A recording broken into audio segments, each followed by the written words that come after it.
All right, ladies and gentlemen, welcome to the Shardbreaker podcast. Today this week we read chapters 2 through 6. Of which book?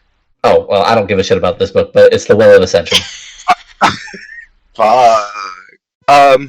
We're here with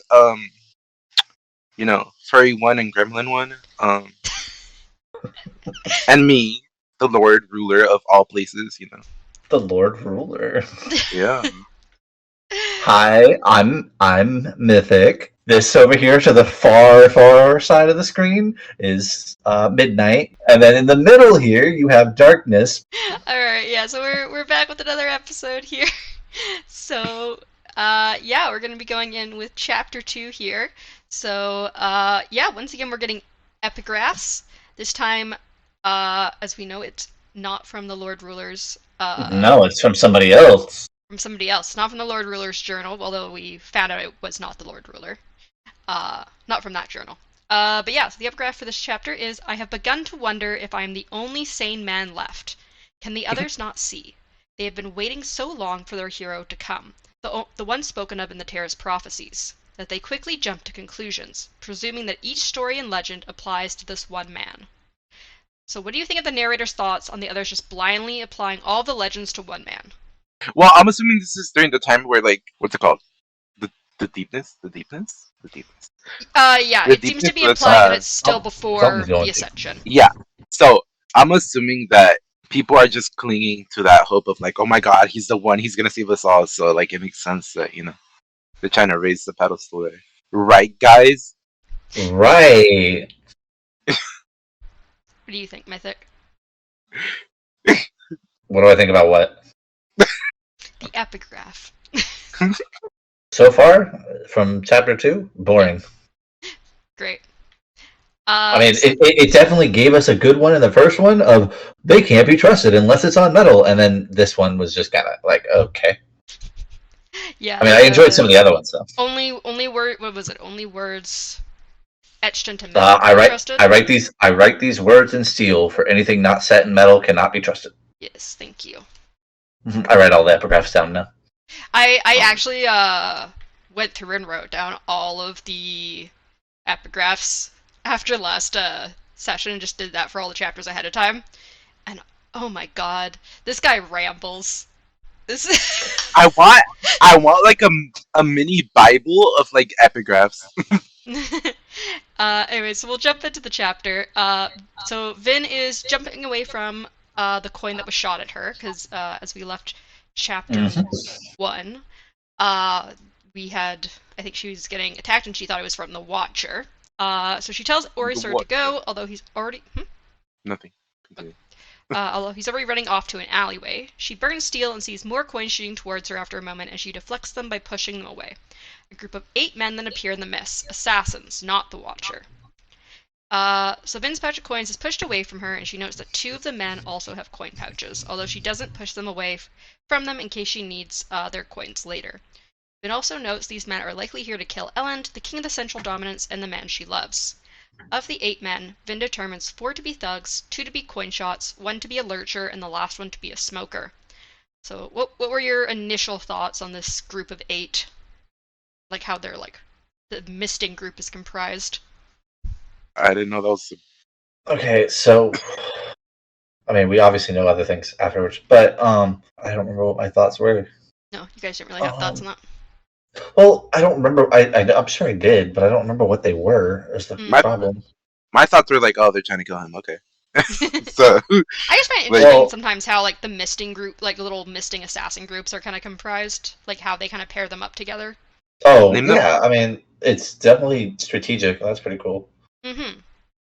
I mean, it's good to have the group, in that order that you have. They're like chess pieces. I mean, I think I found it more entertaining because, like, before we get, like, the crucial infinite thing later, like, I liked that the Lurcher had a shield so that when he pulled things, he could just deflect them off of a wooden shield. Mm-hmm. That was really ingenious, in my opinion. Like, I could imagine that. Like, it was such a cool idea. And disregarding what we learn about the 1 coin shot later, I always find it interesting how they're just like, okay, well, we're against 1 Mistborn, and we only have mistings. supposedly. So they're like, okay, we're gonna have 4 thugs to do the main work. We've got these 2 coin shots to try and like get her from the sides, And then we we got a got lurcher and a smoker. Yeah, so then we got a lurcher for like if she tries to throw coins, he can kind of like Pull deflect them and pull them to him with his windshield. And then there's the smoker, to like hide when they're coming. But also like we learn that like he's also kind of a decoy for the Mistborn. Yeah, which didn't work for Vin anyways. The whole like, Well, we'll hide in the smoker. It technically worked against her. It was, No. I meant the smoker. Like the whole object of having the smoker there would be so that they could sneak up there without anybody noticing. Yeah, and she can and she can see like exactly. And I mean, in all honesty, like the whole Mistborn thing was just very ingenious. Yeah, no, I think even with the fact that when he went down.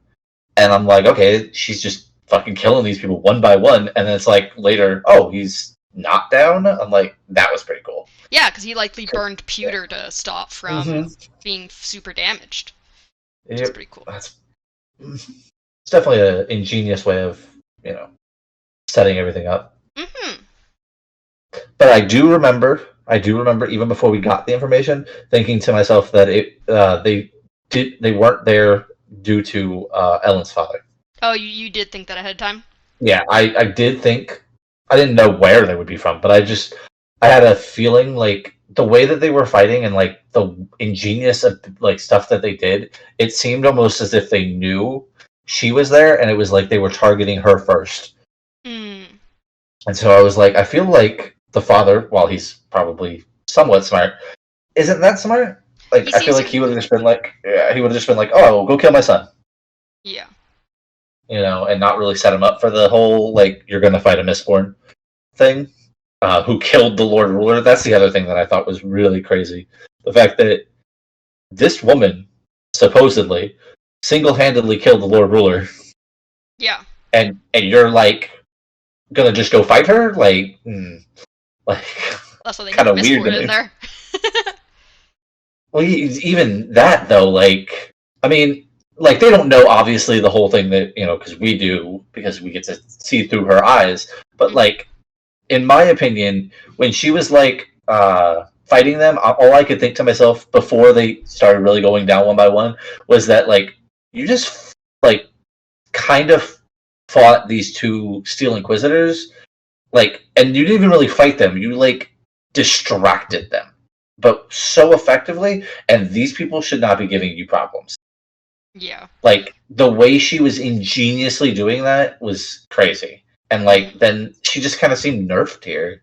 Well, like, I think the thing is, like, what Ellen says later is that she's kind of basically not been sleeping. She's been, like, constantly on edge, constantly fighting off assassins for, like, a year. So I think it's more so that, like, she's just not at top shape at the moment.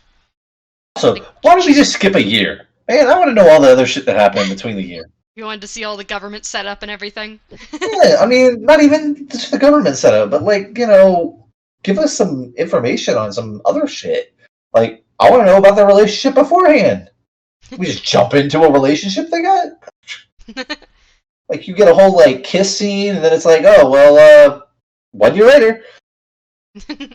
I mean, I was more surprised when we got a 1 year later time skip that, like, she wasn't pregnant or some shit. Oh, gosh. I'm like, God, just don't give me anything. Oh, yes, Finn the teen mother. I keep forgetting she's a teenager, to be honest. I think she's 18 now, because she was 17 Still forget she's a teenager. Book. Yeah. I thought she was 19, but okay. I think she's 18, because I'm pretty sure she had said at one point when they were talking about Spook last book, because I think during the part when Sage is like, oh, he's only a year younger than you, and she's like, oh, he's 14. He's like, no, he turned 15 recently. She's like, well, I just turned 17, so, or something like that. I think, she was like, he's 2 years younger than me. Mm-hmm. Really? Because I remember the part where they talk about her age and Ellen's age, and I'm just like, am I doing this math correctly? Because she was teasing him about his age. Yeah, well, he's 4 years older than her. Yeah. He said he was 23, I think. Yeah. So, I don't know how math works, but yeah. They don't say in these chapters how old he is. They just say that he's in his early 20s. No, I'm pretty sure he said he was 23. I'm pretty sure he did too. Well, she was 17. I don't thinks. I'm like 90% sure he said he was 23. Well, I mean, the official wikis say that. Wikipedia is not like No, Not it- Wikipedia, like the I know, fans, I know. like the copper-minded stuff. okay, but how old did it say he was in the first book, then? He was born in exactly, apparently, 1000 FE. So, what is Oh the yeah, that's year so that this book helpful, is? you know. Well, no, because I think it tells us at the start of the first book what year it is. I'm pretty sure I remember. Oh yeah, so the Well, first then we book has a have map about saying the final empire 1021, so he's 21 in the first book. So he should be 22 in this book. So, looking at that same thing, what does it say Vin's birth date was? Oh, it says she's 5 years younger than him. Born in Hmm. 2005. It says 4 in here. Maybe they are So because she of the was months. real young. So she was 16 Uh-huh. in the first book. Yeah, okay, yeah. I believe she turned 17, so she should be 18 now. Or just about to turn 18. Depending if it's been exactly a year or not. So wait, if she turns 17 in the other book, right? Yeah, after like the I think there's that Would that like mean 3 that to 6 months would that time mean skip. that Ellen would have also went up though then? So he would have been 22? Yeah, So then in this book he would be 23 and she would be 18. sounds like it.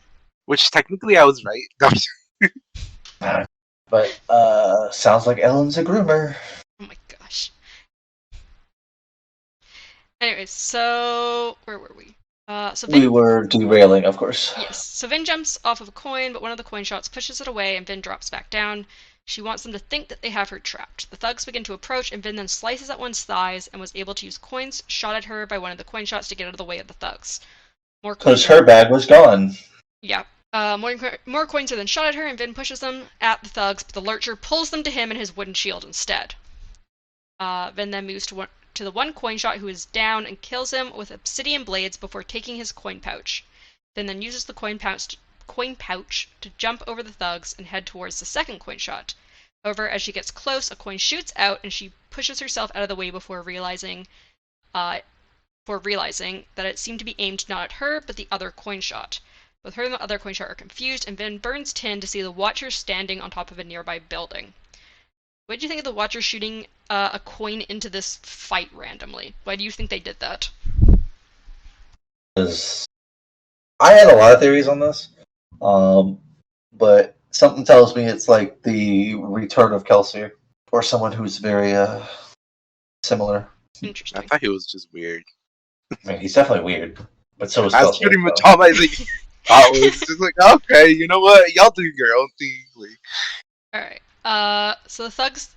Did you have any other thoughts there, Darkness? no. The thugs then begin to attack, and Vin is only able to avoid 2 of the 3 hits. She is thrown into a door, but is able to clear her senses with tin. Vin then moves towards the coin shot again, pulling on his coin pouch. The thug protecting him holds onto the coin shot, but the pouch is tied to the coin shot's waist, and Vin flies at him and punches him so hard his neck snaps. Which apparently didn't actually snap, as we learn later. So Vin then turns on the thug and kicks him in the throat, killing him. The smoker then hits 2 pieces of wood together, which makes like this weird noise, and it's super loud to Vin's tin-enhanced ears. She then pushes the coins from the ground at the smoker, but the lurcher pulls them to his shield. Vin is able to get 1 coin behind the lurcher and pulls on it so it goes through the lurcher's back, killing him. Suddenly the Watcher pushes a coin through the smoker's forehead, killing him and causing Vin to become confused. She extinguishes her copper and burns bronze to feel someone besides the dead smoker is smoking the thugs. So, were you surprised when you learned one of the coin shots was secretly a Mistborn? I figured most of like, well, I don't know, maybe not most, but like, I figured a lot of the like, assassination attempts or like the groups that go after them are gonna have Mistborn in them. So, I mean, it just makes sense. If you're fighting a Mistborn, you need a Mistborn. Mm-hmm. especially when you're trying to, reform a government, especially when they're specifically nobles where, Mistborn are most abundant. But yeah. Yeah. So Vin then shouts for Oriser to go to the palace, which is apparently a code for him to throw a vial of atium to her. Vin pulls it to her and sees the second coin shot, whom she had thought to be dead, get up from the ground. Vin burns her atium and sees that the fake coin shot is also burning atium. The thugs are unaware, though, and keep charging at her. So what do you think about Oriser holding onto the atium for Vin? You think that was smart? I don't think so personally, because I'm pretty sure they get paid in ATM, right? The contract? Yeah, but his contract's already been paid. Mhm. Okay. I want to know how long this contract is because I feel bad for this man. It's apparently a very long time, because Yeah, it I seems like he was 100% feel bad for him because Vin treats this man like he is fucking dirt. Worse than dirt. also like You ever feel since bad for him? Vin or like Ellen's point of view, they constantly call him an it. Yeah, The but, creature, okay. it. Yeah, I mean, I it feel definitely was annoying, but go ahead, Darkness. Sorry. he puts me on edge. I don't like him. You don't like Orser? No, I feel like given the chance, it'll be instant betrayal. It'll be what material? Instant betrayal. Oh. You think like as soon as his contract's up, he's like instantly goes. Yeah, no, like fuck you, you know. He's like, yeah, I'm betraying. He's like, yeah, I'm going with the contract, but the second the contract's up. Yeah, Like, when you treat him like that, though, like, I mean, even with the stuff that happens later, like, I just don't understand. Like, I get that you're weirded out by this dude and you don't like that, You he know- eats people and all this shit. yeah. But, like, you literally are treating him so badly. Like I said, the moment that contract's up, I would feel no pity if he just fucking murdered them. You know, Like, I do feel oh my I God. do feel bad about the way that he's getting treated. Like I don't see like like what's so wrong about fucking like his abilities and shit or like Eating dead who he people. is. What are you gonna do? Put him in the fucking ground? But like I still don't like him because he puts me on edge. You know? Yeah, I mean, I agree with you on that, Darkness. He puts me on edge too. Like, I wouldn't trust him, right? Mhm. But with that distrust, I also would not treat him like shit.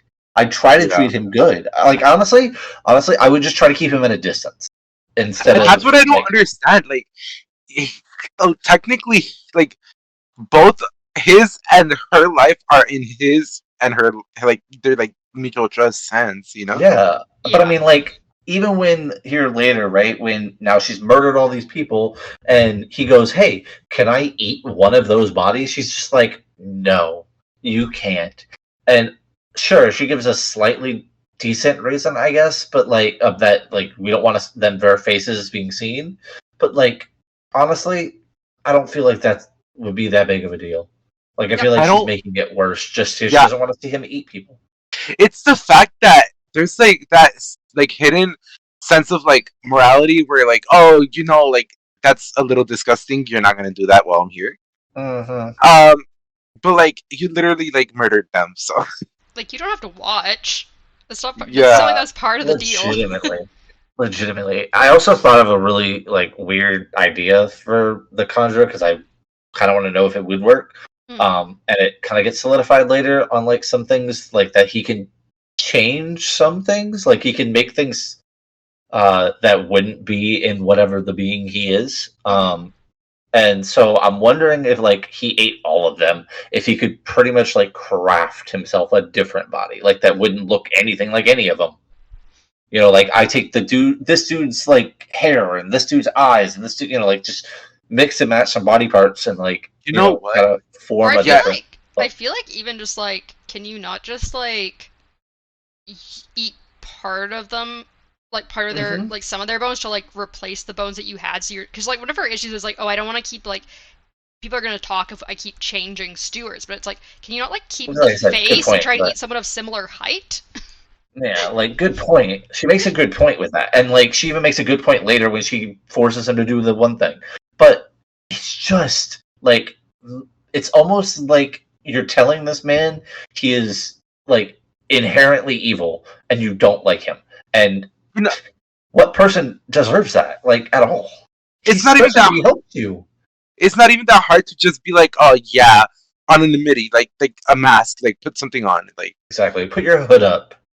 Uh, it makes me feel for this dude, and honestly, I liked Vin until this. So Yeah, I mean, it seems like her biggest issue is that he like ate Kelsey. that he took, that he took Kelsey's body. That is literally her fucking issue, and that's what I hated.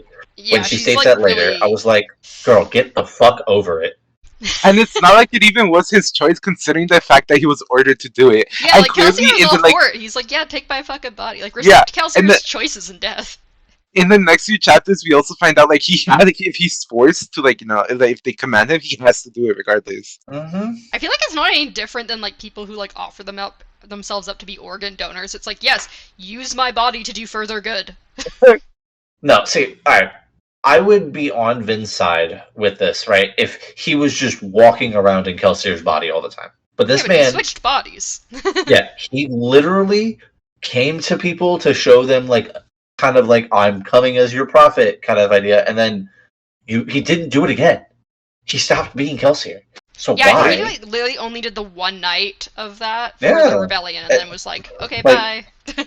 Exactly, and it was to further Kelsier's already plan. Like, Yeah, why? like it was literally Kelsier's like instructions for him to do that.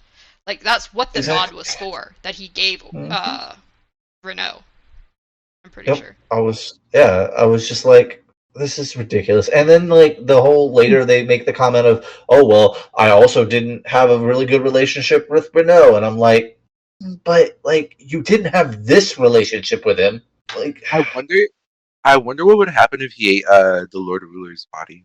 I mean, he just looked like the Lord Ruler probably. Yeah, but like think about how his was reversing. Like, would it just like? I think The he old turned to one, dust completely. I don't think there was any. Yeah, I was bones gonna say, left would for he him just to die? consume. I think he would just become I boneless. have. Here's the thing. I already have the assumption that the Lord Ruler's not dead, so I had that when we finished the book. I don't think that they killed the Lord Ruler. I think they stopped him, but Then he's still I feel out there like somehow.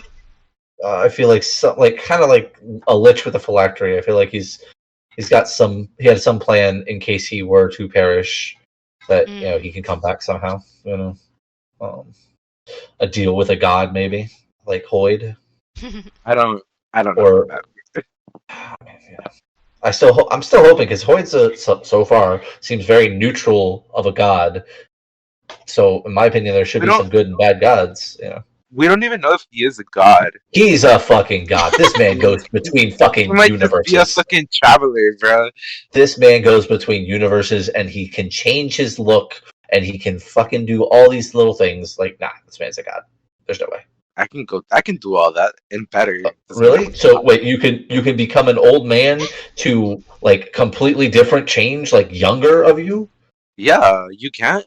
He No. was never an old man, remember? It was noted that he made himself look like an old man, but he was very obviously not. He would go home and take off that fake beard, bro. Like, Yeah, he was. Wait. He wasn't an old man in this book? I swear to God, when Kelsier met him, he was an old man. I'm pretty sure he's just pretending to be like. I thought he was pretending to be like senile or whatever, but I didn't think he was pretending to be. Well, no, because just like in Warbreaker, Siri notes that like he's pretending to be older than he actually is. yeah, like he has white hair, but he's very obviously like a younger man. And then I'm pretty sure Hoyd is supposed to always technically look like he's in like his 20s or 30s. Yeah, that's what I was thinking. Okay. You know, that's where it said he was an old man at some point. So. That's crazy. There's been mentions that he tries to look like an old man. He wears disguises. I swear to God, he said, like, Kelsier said he was an old man. But maybe he might have thought he was an old man, but like he's What's pretending. The chapter that he's in and the original book again. When I to be honest, when I first throughout like all these things, mentions of Hoyd and all that, I was like, in the beginning when I first heard of Hoyd in the storytelling one, I was hella suspicious about the way he looked, because they're like, oh, he's like younger and like he's trying to appear old. I was like, how the fuck does he know these stories, right? 19. Says he pretends to have bad eyesight. His contact. Okay, so here it is. His contact sat in the doorway of a closed shop, puffing quietly on a pipe. Hoyd calmly put away the pipe, climbed to his feet. Didn't make him much taller. He's a scrawny, bald man. Okay, wait, whoa. He's a scrawny, bald man now? He was scrawny and bald, apparently, when Kelsier met him. But when Siri met him, he had fucking white hair or some shit? Yes. He shaved his hair. He shaved his head. Okay. I mean, I don't know how the Cosmere fucking whatever fucking works, like the time frame kind of idea. But That's true. This could be after or before. yeah, I'm trying to see if there's any other description of him. I think it's just that he like pretends to have bad eyesight and he coughs. He's pretending to be kind of like sickly. pretending to be sickly. I don't know. I'm still sticking with the fact that he's some kind of god. Yeah, There's no description of his age here, just that he's bald and scrawny. Gotcha. Like midnight. Yeah, I think he's supposed to be seen as like a young-ish man, but he like generally wears like will like kind of change up his appearance a little bit each time, but I don't think it's anything like drastic. It's just like shaving his head or growing a beard, wearing different clothing to make himself like appear to be of different social classes. I don't know, it just seemed like he changed a lot, but maybe not. I want him to pull up in one of these books like a fucking supermodel or some shit. Fucking full ripped ass muscles and just be like, hello, I'm here to help. I'm a fucking thug. But yeah, so that was also technically only the second book that Hoyt appeared in, because that was his second published Cosmere work.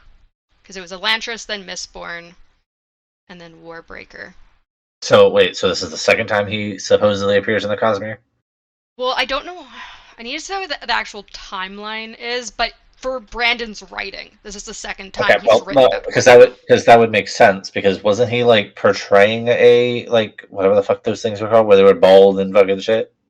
Yeah. He is in Elantris. He is a beggar, and then he wraps himself in bandages to try and like get Elantrian magic, but it doesn't work. The first book of Mistborn, he's an informant, and in Warbreaker, he is a storyteller. Okay, so it would make a little more sense then, because I felt like he was whatever the fuck they were called. I don't know what the fuck they were called. The Returned Gods. No, the zombie people. Yeah, what are they called? Elantrian. Yeah. No, the fucking what? When they're hurt, what are they called? No, they weren't Hoed. Hoed, that's what I thought. He was a Hoed. Like they thought he was a Hoed kind of idea. No, I don't think they ever thought he was. So yeah. So Vin then kicks the sound sticks from the dead smoker into the air and smacks one thug twice with one, killing him. She also dodges attacks from the other thugs and quickly kills them with the staff of the thug she had first killed.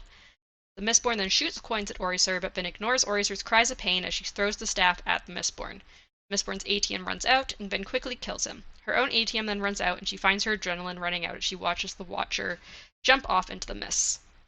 Vin then goes over to Orisur and is surprised to see blood. Orisur snorts and says she probably didn't expect him to feel pain either, but Vin thinks that Orisur doesn't have a right to chastise her.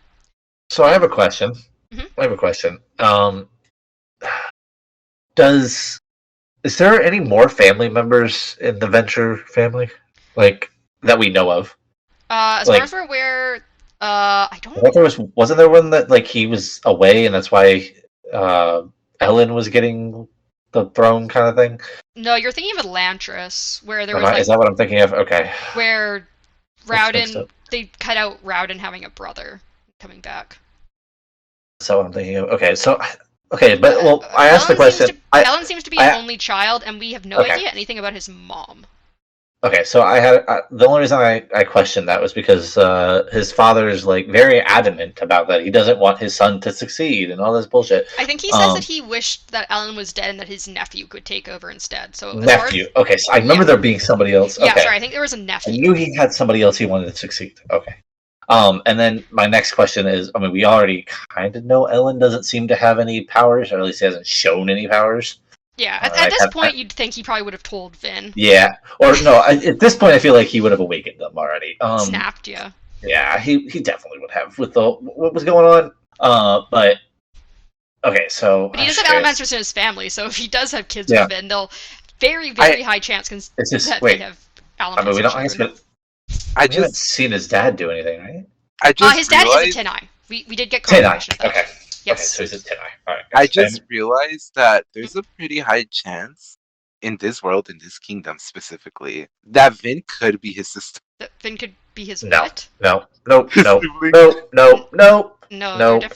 Oh, no darkness. I think that's don't put pretty that thoughts in my head. Oh my god, don't put those thoughts in my head. Oh my god, because in all honesty... we know who her dad is, and we know her mom's a Ska. Yes, but Exactly. You think that His mom the would Lord would be a not noble. would no, not? wait, but Midnight, go down this path for a second, Oh right? gosh. Yeah. They have. I'm not trying to go down the path of them being siblings, but the idea that it could be a thing is because, like, let's say his father, Lord Venture over here, doesn't has sex with a Ska woman, creates Ellen, and then raises him as a noble. Because we don't have his mother. Kind of idea. Raises him as a noble, and he just lives his life as a noble.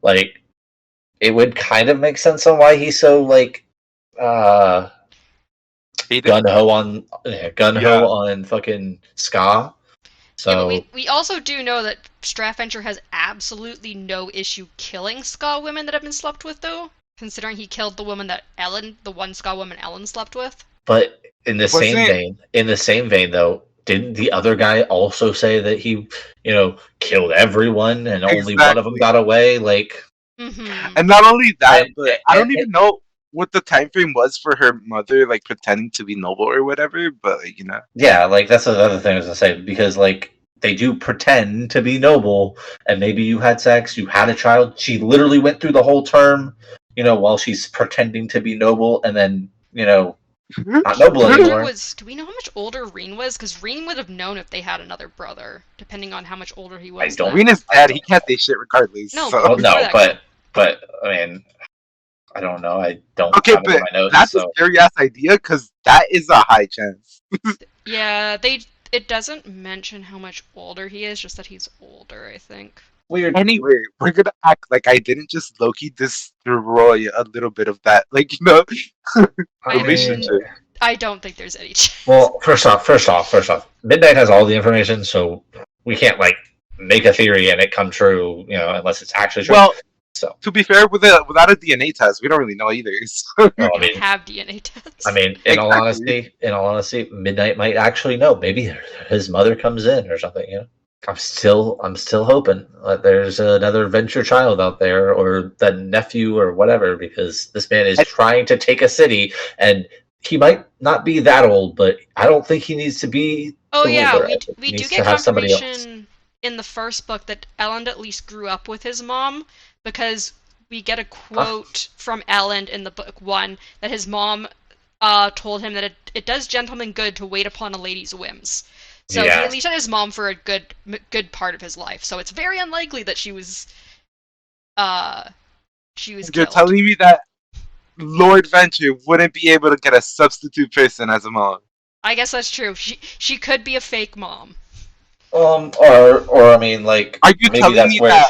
maybe that's where she ran away from, whatever the fuck the dude's name is. Well, I'm pretty sure she Vince. would have been around longer than Ellen being 4 to have like Vin and everything. Anyway, Anyways, we are going so far off tangent. It's been like half an hour and we've not even finished one chapter. I know, and I want to be off real quick too. That's the worst part. We gotta keep going here. So she thanks Oriser for throwing her the vial, and he says it's his duty as per his contract. Oriser then mentions that multiple bones were broken and he needs a new body. However, Vin does not want him eating one of the assassins. So did you feel bad for Oriser that he got like Yes. pelted with coins and Vin didn't even bother to try and help him anyway? She just ignored it. Like I said, if this man ends up finishing his contract and backstabbing or fucking actually killing them, I would not feel bad. oh my god, what if she goes on that fucking quest to the Well of Ascension, comes back, and she's like, oh my god, Ellen, my husband, or whatever, and it's actually It's actually him. Oh my Yeah. god. Gosh. God, I would love that, to be honest. Oh no. I would love. That would be so anticlimactic, but so good. So Oriser then mentions that he can't kill anyone. It's also known that Oriser knows of Vin's disgust with him eating people. Wait, And did Vin, it say why he couldn't kill people? I believe he says in his that he's cannot be commanded to kill people. Okay, but technically. I thought he said it was in his contract. Yeah, I think it's like in his contract or something. Yeah, okay. I'm pretty sure. I don't remember exactly because I read this 2 days ago. But That contract pretty sure states. Yeah, it says the contract states that I cannot be forced to kill men. So okay, so it technically, is a Kelsier thing. he cannot be forced to kill men. Mhm. So it sounds like yeah. he's yeah, able but- to. He just cannot okay, be so- forced to. yeah. Gotcha. So you're saying if Uh, there's female assassins, that no, I'm joking. and apparently, Vin also knows of Orisa's anger at her prejudice against him. So Vin then asks if he can get back to the palace, which he says he can with time because he's so fucked up, and she's like, okay, and dismisses him. And then she also thinks that she had consumed her last bead of atium and would be in trouble the next time a Mistborn appears to fight her.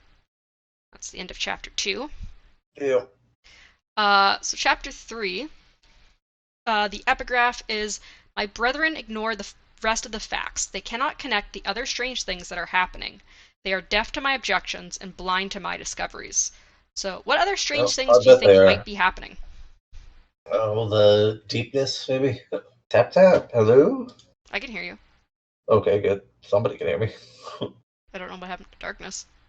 I'm here. Oh, somebody yelled at him. Yelled at me. I don't know. No, I was just thinking, because Gotcha. could be, it's because I don't know. I have, it could be connected to what happens to that one, I think it's a ska or whatever, with, what's his name? Sazed, I think? No, but In Sazed's anyway, chapter? we'll get to that. We'll get to that. That reminded me of something. So, because I'm listening to it as an audiobook, right? Mm-hmm. And it could just be the way that this person talks. Since they've done these epigraphs, the same voice that they do for Says is the epigraph. So I thought it was funny because it's almost as if it's not Says. Like, I don't think obviously it's not Says in the person, but because we do find out the name of the person. Yeah, so but, he's we know he's a terraceman, so they probably do a similar voice because they're both terrorists. But I like to think of it as if like the epigraphs are all being read to us by him. Like he's deciphering them and he's reading them and we hear him reading them. Like, I mean, considering he had to decipher the old ones, this is probably written in a similarly old language that he would have to decipher. Yeah. It just makes me hope that Say stays alive for the rest of the whole series, so I can hear him talking to me. Epigraphs. Like Spook. I mean, I don't care if Spook dies. I hope he dies in like a fucking epic way. I don't want to die anymore. Like I said, I have this like vivid theory he's gonna lose something, a sense that the tin, and then everything's gonna get heightened. And I only say the eyes because it's just the easiest thing to fucking take from a character, to be honest. I also want to say Darkness just cursed Spook. He just said he doesn't want Spook to die. Fuck! Why would you say that? You know that you always curse them. Wait, you not because she knows. She knows. You don't want Spook to die? Yeah, he when you were talking, he said he doesn't want Spook to die. I mean, I feel like he's using reverse psychology on this book right now. So. He's trying to keep Spook alive by saying he wants. Yeah. No. He's trying to kill Spook by saying, "I hope he stays alive." Yeah. I mean, okay. Granted. I feel like he may now like Spooks a little more because Spooks now doesn't talk as much in the other dialect. But yeah, apparently he can he talks normally now. Kind of. I mean, all right. So, like I said, I get an audiobook, so I get like the other part, and this dude that's reading this audiobook is phenomenal at doing character voices because he even gets the whole Kramer? Let me look. I'll look it for you. Because I know that Michael Kramer does, I think all, if not a majority, of Brandon's newer books, and he's like, yep, it is Michael Kramer. Okay, yeah, so he does the majority, if not all of them, and people love him. He did the other one, but in the very beginning, I hated I did not like his voice. But I think it just kind of grew on me over time, mainly because he did different voices for all the characters too. Yeah, he does all the Stormlight books as well, and everyone says like they love him. Thank God. But he has like the way he talks for Spooks is it's so apparent the way he talks about it, like where he's supposed to have an accent. It's just he doesn't use the actual. He has like this like you can tell he's trying to say words, but it's almost like hurting him to say it in this order because I mean, like it's supposed to be very weirdly put together, like, and they're not supposed to say certain names and shit, and like he says a name, and I'm like, I love this. Yeah, I've heard people like on Reddit and stuff saying that like they love Michael Kramer's voicing for all of Brandon's books. Yeah, like I said, the first book, like the beginning of it, it was very like monotone and boring, and I was like, I had to listen to this the whole time, and then like I think it grew on me through the whole book, and now like it's great. I like it. Yeah, I don't know also how early in his career Michael Kramer was when he started doing Brandon's audiobooks. Like he might have just gotten better with time as well. Can I look that up? I can look it up for you. What year did Michael Kramer start doing audiobooks for like any of the books, not just Mistborn itself? But yeah, if I can look that up Michael here. Kramer.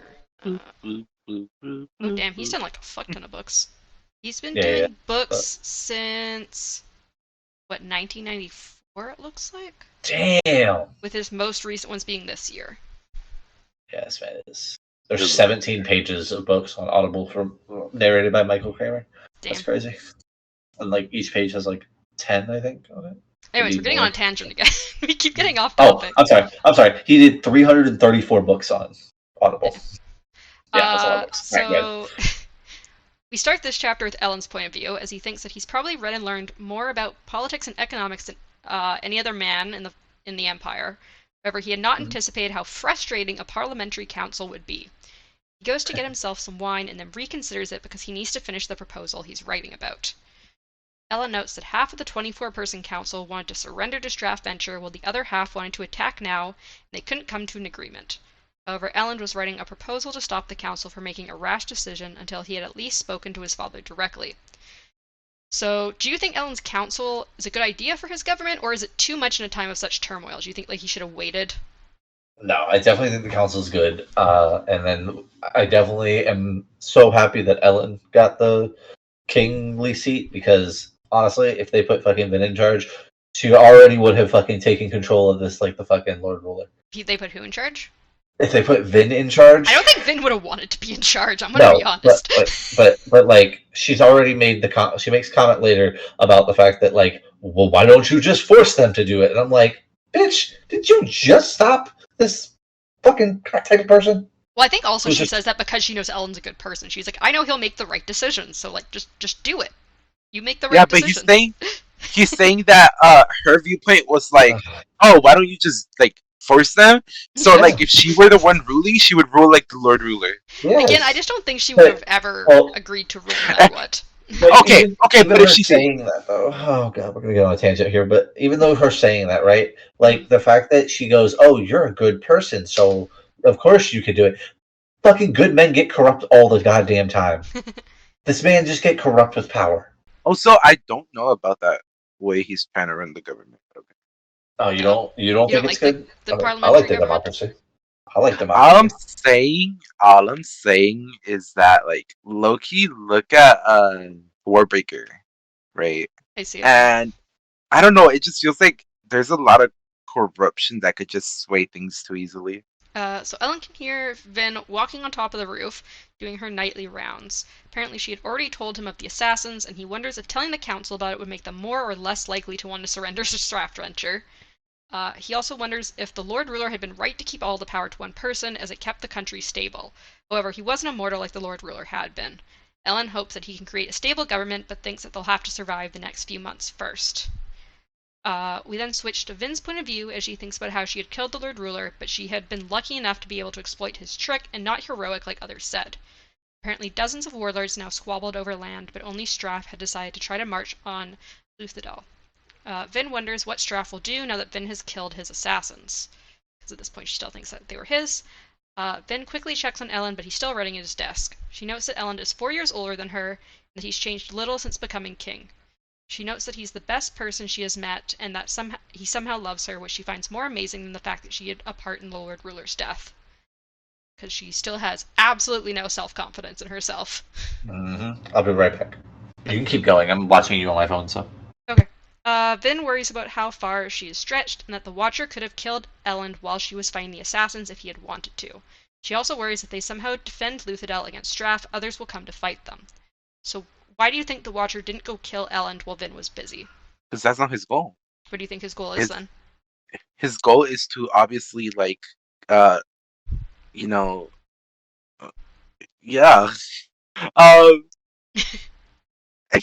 His goal is to watch. That's why they call him the Watcher. I mean, that's what Vin calls him. You know? I don't know. I don't feel like he's hostile towards him. Okay, I think he is. I definitely think he's hostile towards them. I think he's waiting. What do you think he's waiting for? I don't know. I feel like he's trying to make Vin stronger in some way, shape, or form.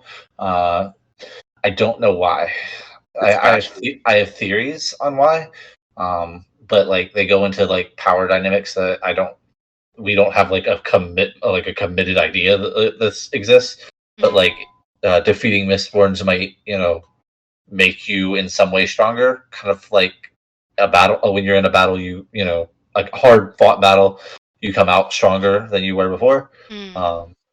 And I think if that's true, then he would be trying to hone her to be stronger. And the other idea I had was that if I still think he's trying to make her stronger, and protecting her in some way till she gets stronger. But that he has some investment in either her or Ellen, like to do so. Like he wants to keep both or one of them safe, and to do so, you keep the person who's obviously the best bodyguard for him safe. So. Mm-hmm. I just had another thought. What if he's watching, waiting to see if Vin can do that mist thing again?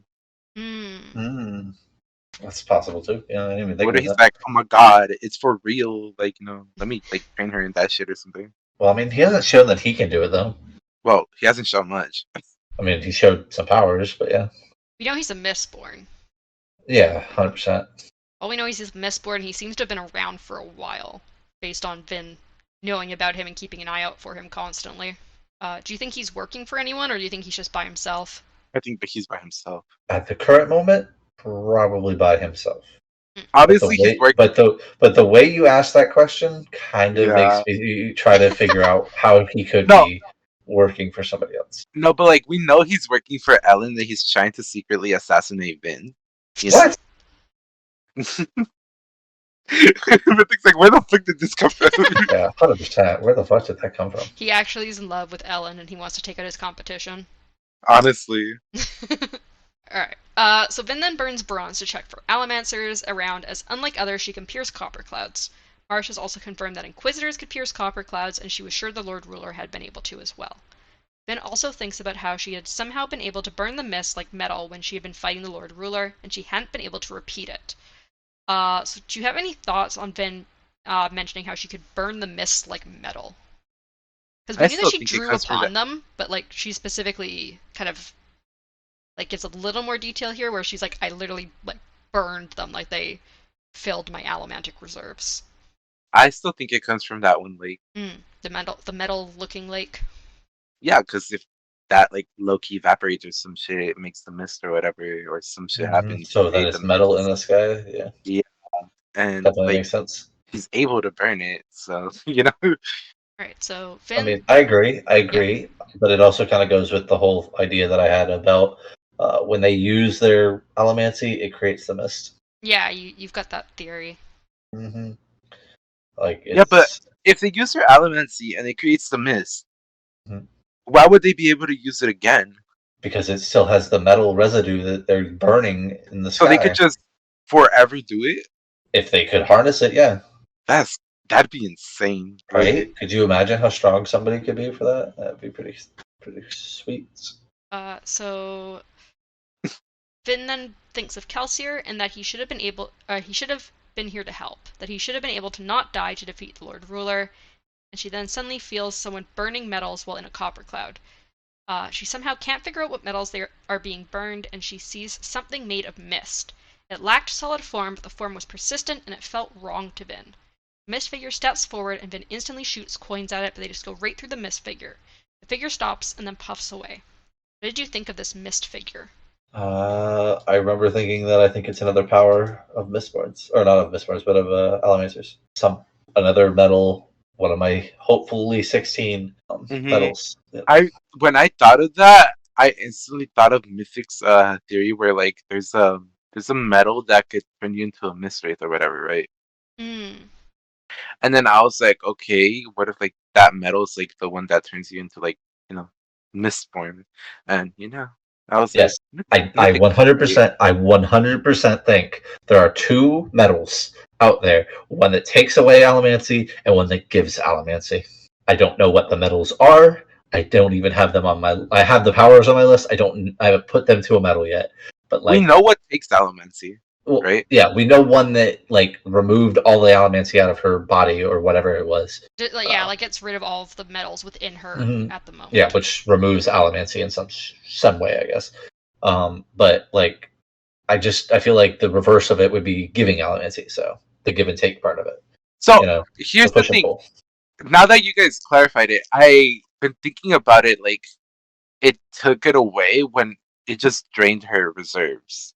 Yeah, so it So basically just like it basically somehow just like burns away the metals within her without like giving her the abilities. so if that's the case, and like, would it have to be an alloy of whatever that is in order to let's get into Well, this when we get to that part.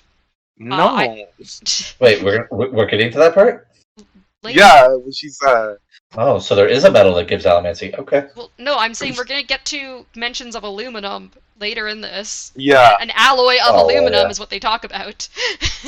Which, I mean, I looked up is not an actual metal, but sure. It is. Okay. I looked it up It's not too. it's not on the periodic table, No, it's an alloy. but it. It wouldn't be on the Okay, yeah. periodic table if it's an alloy. True. And every one of my metals is on the periodic table, so yeah. Okay. All I'm doing it off the periodic table. Oh shit! I need to make my thing bigger. Only the My base God. metals would be on the periodic table. Yeah. Okay. Anyways, so I wanted to ask one more thing about the mist figure, which is, do you recognize the mist figure from anywhere? God. Was there a description? A figure made of mist. Who else has talked about a figure made of mist? We're supposed to remember something, huh? One second. Yeah, I It's on totally the tip. remember. It's literally there, and I can't think. Fuck. If we say no, you're not going to tell us, right? I'll mention it. You're going to You say should it. know. It was in the first book. It's not a spoiler. was it early in the first book? Warbreaker? It's in the first book. The It's book. first book of Mistborn. Okay, I was like, Yeah. what? Was it early in the first book? It was in the epigraphs. Oh, well, that's probably why I don't remember. But okay.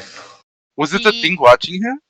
Yeah. So there's a creature made of mist that's watching the person Yeah. who is supposed to be the hero of ages, and it at one point stabs the guy. Mm-hmm. Yeah, I remember now. It was like assisting him. Yeah.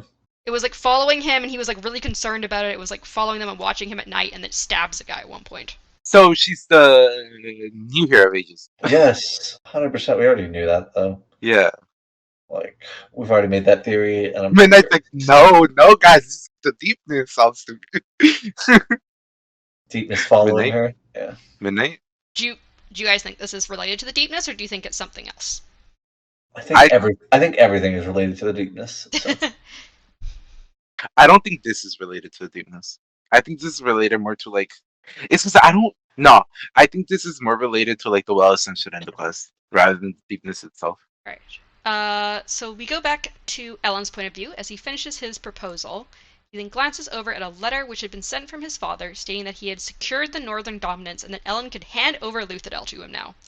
What did you think about that? That Straffenter's just like, oh yes, I have done this. Right. You can stop overseeing Luthadel for me. Yeah, it sounds a lot like him, honestly. Oh, I found it funny because like he expects nothing of him. Like, well, he expected Ellen to die, and then the Lord Ruler died instead. So he's like, oh, that's okay. I guess I'm just gonna come take back Luthadel because my son's incompetent. Well, first off, right? If I was Ellen, I'd literally go to my father and be like, "Hey, first off, you left, you ran, I stayed. It's mine. Go fuck yourself." Like, bruh, you left me here thinking I was going to die. You told me I could have the keep. Like, he literally was told, like, oh yeah, you go ahead, stay here, have it. It's mine now. You cannot just come back and take it, alright? Okay, by the end of this book, or by the end of this podcast, I'm going to have what I think is all 16 metals. Alright. And alloys. Okay, because I found an alloy list, and I'm going to go through them. I like this. Mm-hmm. So Vin then drops in from the skylight, and Ella notes that he leaves the balcony open for a reason, which Vin just replies that she knows. She's like, nah, I'm not going to use the balcony. I don't care if you leave it open for me. Vin then quickly checks Ellen's room, and Ellen watches with fondness as As Vin glances towards him, he notes that he loves her, not despite her oddities, but because of them, although she does sometimes worry him. Vin mentions that the Watcher is back, but she doesn't think he'll come for Ellen tonight. He notes that as someone who grew up on the streets, Vin trusts her instincts, and Ellen found himself trusting them as well. He then noticed something else is off and asks about it. Vin mentions the mist figure, and Ellen says she is pushing herself too hard. Ellen holds her, and after a moment she relaxes. Ellen then notes that sometimes Vin holds him with a frightened desperation. He also thinks about the fact that they haven't spoken on the fact that he proposed, and Vin had rejected it. What do you think about Vin rejecting Ellen's proposal? Good on you, girl. She's terrified of being queen, you know? So they kiss, and then... I'm sorry. I'm so sorry. I know I do this a lot, but that also, I mean, it kind of gets solidified low key when she goes to that marketplace. So yeah, so you think it's more of a just like she's the like whole lack of self, not wanting to be like seen and like lack of self-confidence and everything. Mm-hmm, yeah. Because apparently she hasn't told Ellen why. Yeah, and he's gonna be when he finds out and realizes, he's gonna be like, you less smart girl, you know. I was gonna say it a little more roughly. Yeah, no, I know what you were gonna say. So they kiss, and then Vin mentions that she used the last bead of atium tonight. Apparently the only atium they had found was the small amount that was a part of the Lord Ruler's bracers, and they had sold those for supplies for the city. Ellen then goes back to his proposal, and Vin asks about it, which Ellen explains that it's a revision, and that he can't just force the council to accept it even though he's king. Ellen then suggests that Vin should sleep, and she decides to curl up on the rug next to him. Because apparently he's like, you could just go to bed, and she's like, no. What if someone comes to try and assassinate you? Which is funny, because then somebody doesn't come to try to assassinate him, but somebody does come in with some pretty crucial information. Yeah, so... And she's just like, hi there! Yeah, she like perks up, and then she's like, oh, it's someone I know, and relaxes. It's like a fucking dog, bro. She is like a dog. She's a guard dog. With a guard dog. Yeah, I was gonna say, which is ironic, because, you know. So Ham then knocks on the door and pokes his head in. Apparently Ham had agreed to be captain of the guard if he didn't have to wear a uniform, because, as we know, Ham hates sleeves. He refuses to wear sleeves. Ham states that the assassins weren't from Ellen's father, but they were Westerners. He mentions that a man named Ashweather Set had set himself up as the king of the Western dominance, and that the assassins were probably from him. So what did you think about the fact that people other than Straff are now sending assassins after Ellen? Or at least into the city? They think it's weak. Like, yeah, 100%.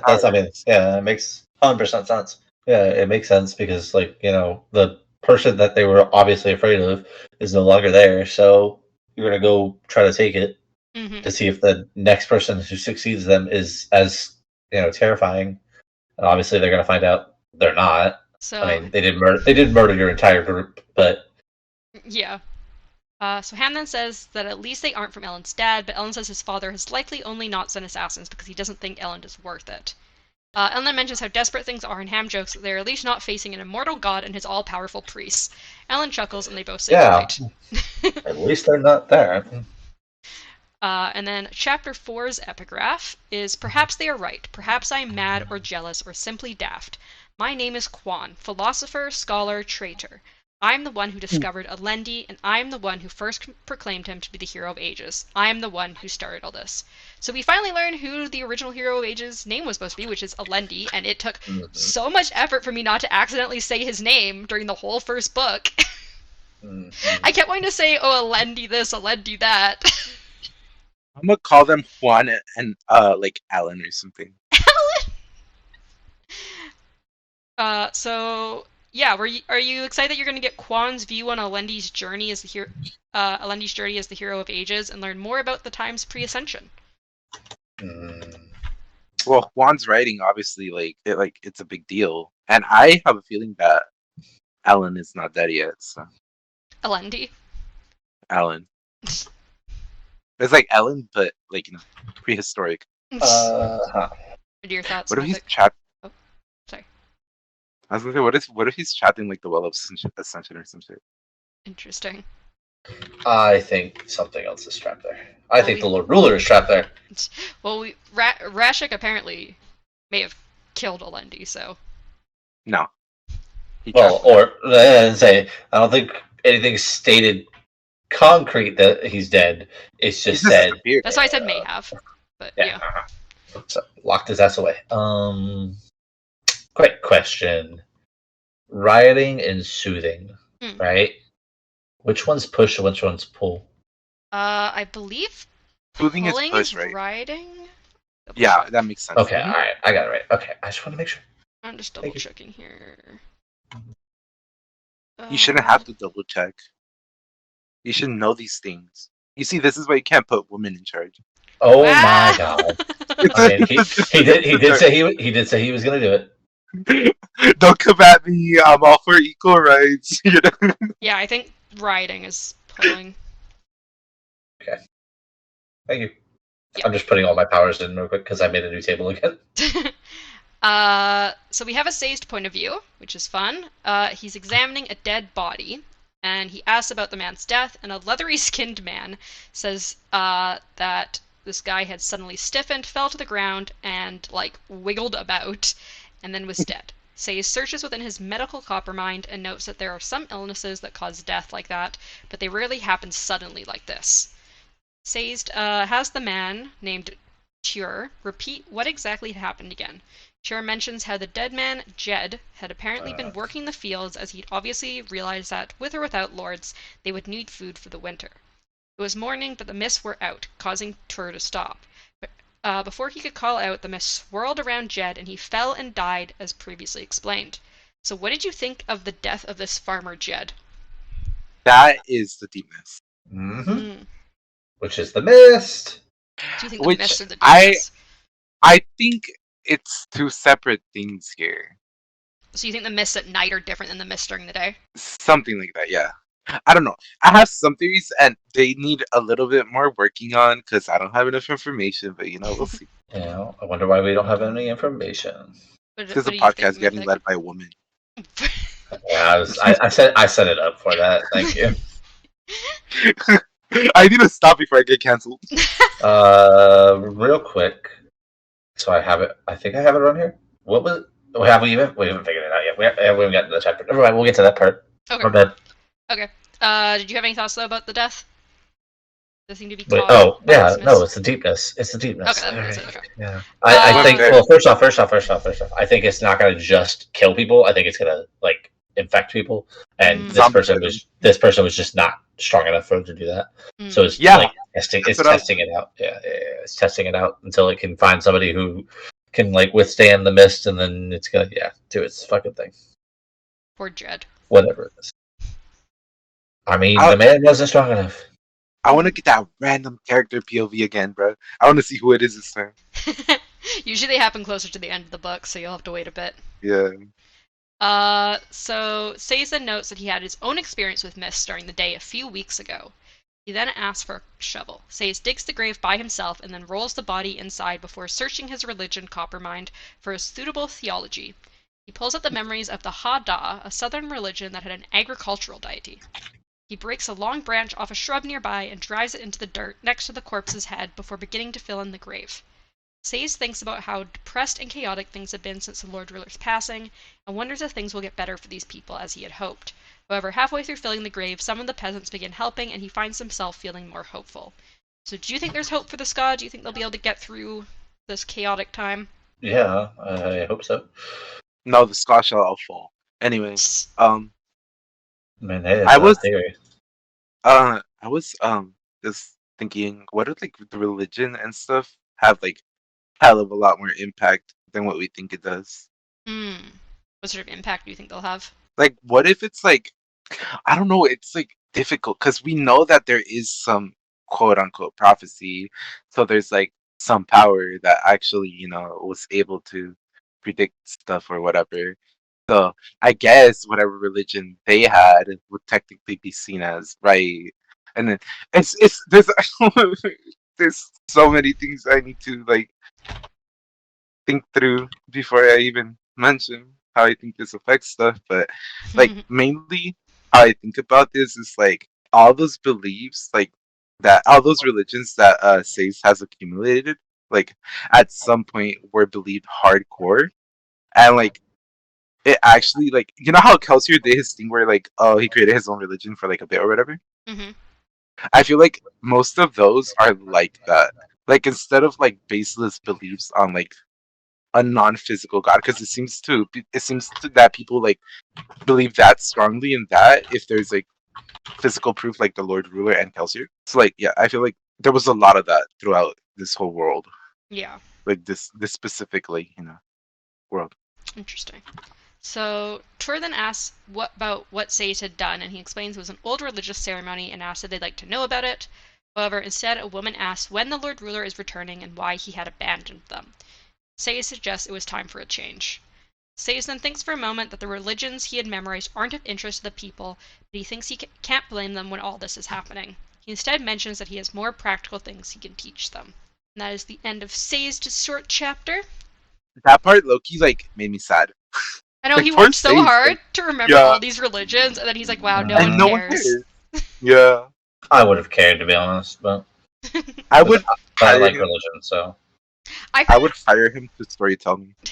I would have found it interesting just because like it teaches you a lot more about like things about the past. Like I feel like if like all of Mhm. this history had been like Common knowledge. basically like not talked about because of the Lord Ruler, like he basically hid history from everyone besides like what he supposedly did for them. Then like I'd be like I'm really curious in history, not so much religion, but like the only history you're gonna get is from these religions. So I'd be like, I want to know what they did, what their cultures were like before all this. Yeah, and if it was like common knowledge, it would have been way harder to keep everyone in check. Oh yeah, he definitely like suppressed it and probably burned books and all sorts of shit. So chapter 5, our epigraph is, I am the one who betrayed him, for I know now that he must never be allowed to complete his quest. So why do you think Quan didn't want Alendi to complete his quest?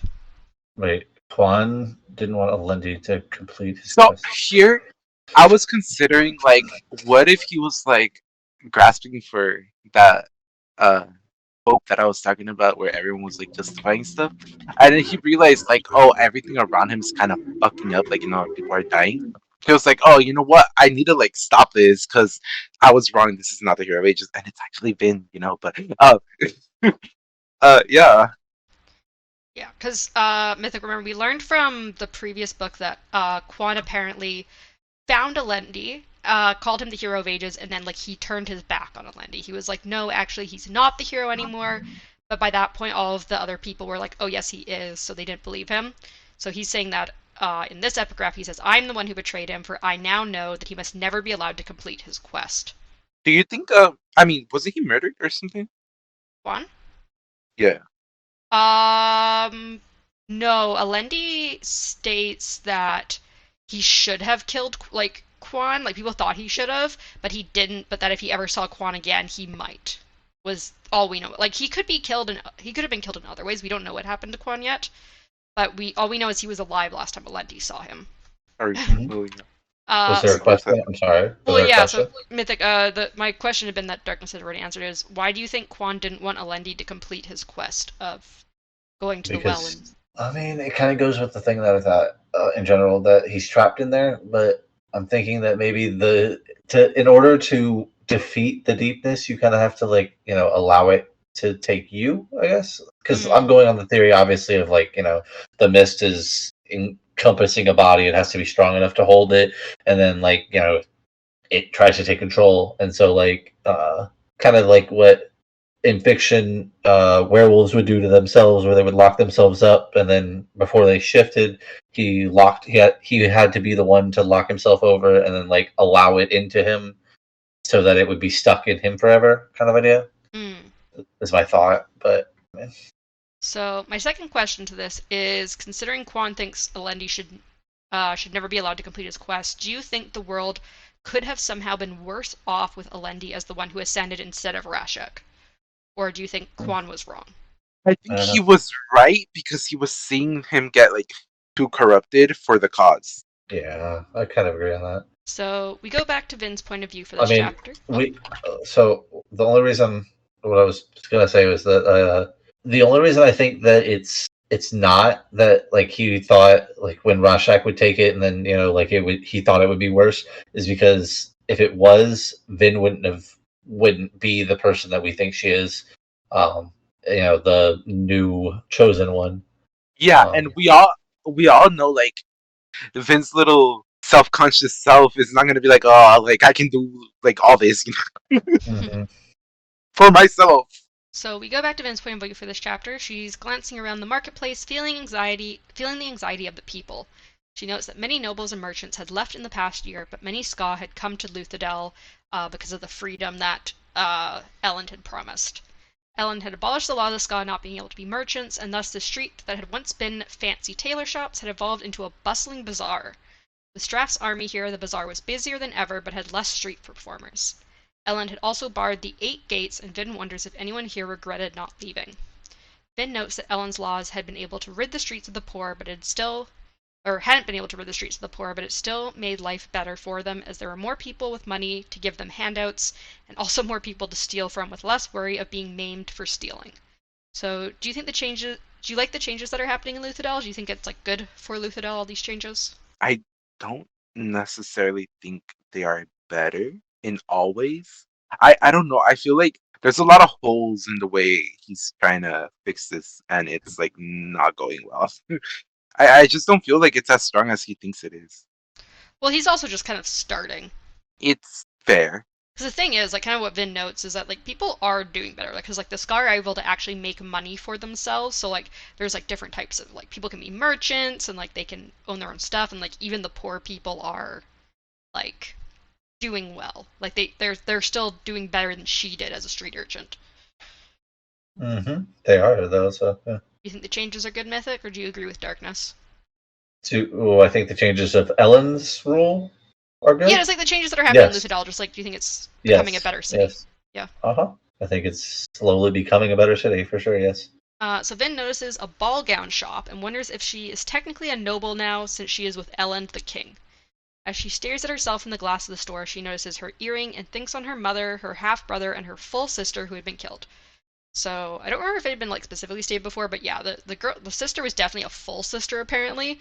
So that fucking obligator didn't have 1 but 2 kids with this woman without killing her. She then turns It doesn't shock me at all, though, to be honest. Yeah. Do you guys think that her sister would have been an Allomancer? Yes. If she'd survived? I think she ate her sister. She ate her sister. I mean, that would explain why she's stronger, you know? So she then turns away from the gowns, thinking that Elend doesn't need a noblewoman, but needs a Mistborn to protect him. She then goes towards the livestock pens, but notices a man following her. She tries to speed up, but he continues to follow, and eventually so do others. She eventually turns to face them, noting that they are priests of the survivor. One of them falls to their knees and calls Vin Lady Heir, and asks what they should do with the Lord Ruler dead. The woman then steps up and asks Vin to touch her child's head, which Vin reluctantly does as she is backed up against the crowd now. They ask if she'll save them from the army, and Vin hurriedly leaves, glad that no one follows her. She knows she isn't invincible and wonders if they really think that she can take on the army herself. So what do you think about these Ska worshipping Vin like this? I thought it was cool. I think she, like, for her mentality and the way she was growing up, like, I understand. In my head, it's like she may have overreacted a little. I don't know. I feel like I would absolutely hate it as well if I was in her place. That's because you're short. Wow. I'm just getting bullied so much today. Fuck. I mean, is it not true, though? You are short, so... I mean, what do you think, But yeah. Nick? What's that? What do you think about the Ska worshipping Vin like this? I mean, they worshipped fucking Kelsey, and of course they're gonna worship her. She fucking killed their god. Yeah, to be honest, like, did she not expect that? Like, Yeah, like, they thought this man was a god, and then you come in here and kill him? Only gods kill gods. she is dating the king. Oh, well, I mean, that part I don't give a fuck about, but you literally killed a god. Yeah, but she seems to be overwhelmed by, like, all this attention, or, like, all this, like, stuff that's going on. Yeah. Like, you're dating the king. Like, the only way you're not gonna get this is if you either, like, break up or, like, die, you know? Ellen just needs to not be king anymore. Ellen is gonna die and leave her as the only queen. Anyway. Oh, wow. So after calming herself down, Vin eventually makes her way over to some pens and asks the man there for a wolfhound. The man says a woman doesn't need one and offers her a different type of dog called a bobby but she insists she wants a wolfhound. Eventually, the man comes back with a docile-looking wolfhound that is apparently the runt of the litter. Vin huffs and Yeah, I just love that this man came back and he's like, by the way, this is the runt of the litter. Like, here is the don't tell her. smallest, Don't most tell her. docile wolfhound we have. Yeah. I'm sorry, but I got upset because I really wanted her to keep that one. I mean, when we find out what she does with it, I didn't. Like, Yeah, that's true. That wolfhound needs a I good thought she life. was gonna. I thought she was gonna keep it as a little, like. Would you imagine? Yeah, I and I thought she was gonna keep it as a pet too. But could you imagine her just to walk over into it and just be like, "Bam!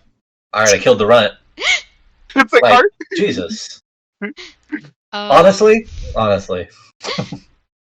So Vin huffs and makes her way over to the wolfhound pen and points out one that is chained to a post and seems like the meanest one.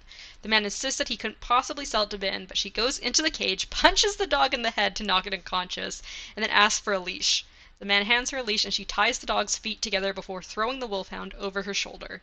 She then hands the merchant some coins and heads back to the palace. So, did you realize at first why Vin wanted this wolfhound? Nope. I thought it was gonna be. I thought it was gonna be like a little psychic sort of thing. I thought I thought she was gonna use it like like a kind of like a sense before somebody gets there, like they have a better keen sense. So she was gonna use it kind of idea because she's out of ATM. But yeah. This made me hate her even more, so it's okay. I had two main theories for that, which was like the little psychic sort of thing that I had going on right now, and then I also had the Bride Ellen sort of sense. Is it not going to be a sidekick though? Well, it is. What would you call a lurcher, a coin shot, tin eye, and all that? Would that be like a title? Yeah, that's like their. Give it like it's just like their. Yeah, like their the name for them. Which like a nickname or a title. Yeah. Yeah. Okay. I'm making my list. So. Would ATM ones be seers? I mean, yeah, it's kind of kind of makes sense to be honest. Seer. Like for ATM? Yeah. I mean, we haven't gotten the name of it yet. At least I haven't put it down. We'll put it that way.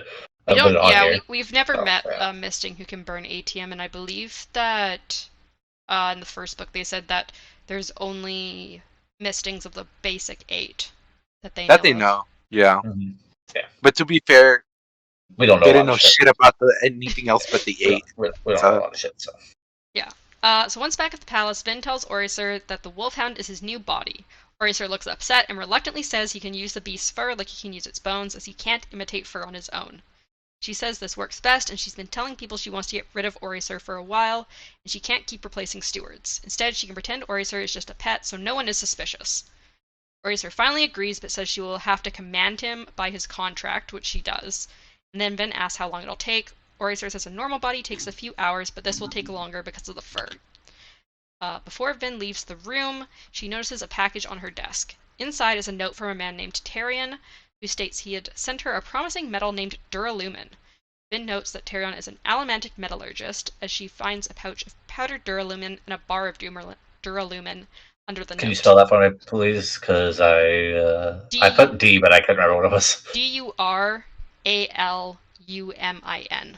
Okay, thank you. Vin then asks Oriser about the package, and he says that she never commanded him to tell her about packages. So Vin notes that all of the previous aluminum alloys that they had tried had been duds, and she had been anxiously awaiting to try one that worked. So what did you think of Vin working to try and find new allomantic metals? Well, I'm going to be honest. I didn't expect that, but when he said the name of the whatever it is, alloy metal, I don't know. I figured, yeah, but I don't know what it is. It's an alloy, right? Yeah, alloy of aluminum. Okay. Yeah, so I figured that one's the one that's gonna work because I mean they gave it a name straight. Yeah, they gave it a name. But they haven't said what aluminum by itself does, though, right? Or have they? They say after later in this. I think it's later in this chapter or the next chapter, something like that. I think it's later in this chapter. I don't remember it, but maybe I was. Yeah, they do say what it does in this chapter. All right, so I'll see if I was right then. Maybe I just accidentally put it down, right? Yeah. Well, we know what it does, considering the last stuff. But yeah. The last book. We just don't have a name for which metal it is, but we see her burn it. Yeah, okay, so I was right then. Alright, never. Yeah. So when the Inquisitor forces her to burn, that gets rid of all the metals. Yeah, okay. Yep, removes allomancy. Gotcha. Well, That's It what I just put. removes the reserves. Yeah. I just put removes Alamancy. It's easier that way because I have another metal that I think gives Alamancy. So So where was I? So Vin then goes to find Ellen in his study. Doxson is also there, and he'd apparently just come back from Terrace. Ellen says things almost fell apart without Doxson, which Doxson disagrees with. Vin notes that they are both pretending to like each other. Doxson then leaves after confirming with Ellen that there's a city defense meeting the next night. Vin says Doxson is a good man, and Ellen replies that it is hard to like someone who dislikes you. So what do you think about Doxson and Ellen not really getting along? I mean, I don't know. I didn't see it. Like I didn't see the same thing that Ellen seems to think. So I don't know why they don't get along. Like, yeah, Well, I so if you honestly remember I think it's Ellen just being if paranoid. you remember in the first book, Doxson is the one like Kelsier who's like very doesn't like pro nobles. kill nobles. Yeah, but I mean, I didn't see it when he said, "Oh, he doesn't like me." I'm like, but okay, whatever. Yeah. I just don't see it the way that he says it. Yeah. Also, I have a new theory, mainly because I kind of think I came up with my list of what I think the metals and alloys might be, and because atium isn't an actual metal in real life, it's not in my 16. So you think it's gonna be like a separate outside of the 16? I don't know. Like I don't know why it works. That's what I'm why I'm fucking stuck here. So either ATM is by itself, is its own thing, it's not a special thing, or there's 18 metals. But I have that blank for 18. I have an 18th box, but I have it blank because I mean I would assume it's an alloy, or it's either an alloy or the base metal of whatever ATM is, because I don't know which one ATM really is. In all honesty, it seems like it'd be the base, but I'm not 100%. do we have a alloy that's more than 2 metals or 2 components? Yes, I do. Yeah, there's a lot of alloys are more than just 2 components. Electrum is, yeah. I think Duralumin technically is too. Which is, I when I looked it up, it's apparently made it from like you can make tinsel out of it. Oh, really? It's also called what was there's a different name for it too. I don't remember. I think pewter also can be made with multiple metals. Mm-hmm. It's like a whole bunch of stuff that's like you'll have like the main metal, a small percentage of like the like an extra metal to make it an alloy, and then a whole bunch of like tiny percentages of like other stuff in it too. I'm like doing deep research on like alloys right now. No, I literally did. I looked up all of the base metals. Like I figured out all the base metals, kind of idea. Like not base metals, but like I looked up what is iron goes into steel, like all that stuff. Like I looked those up, and then I looked at aluminum, and I tried to figure out like what could go with aluminum, and then all that shit. That's pretty much how I just did this. And then I tried to pick ones that I thought were good, and I thought might go together well with each other. I think it's. I'm pretty sure I put it right. Gold is the base metal, and then electrum would be your alloy. So like that. Like I tried to put them together. I think. Yeah, and then like tin's a base metal, and pewter is its alloy.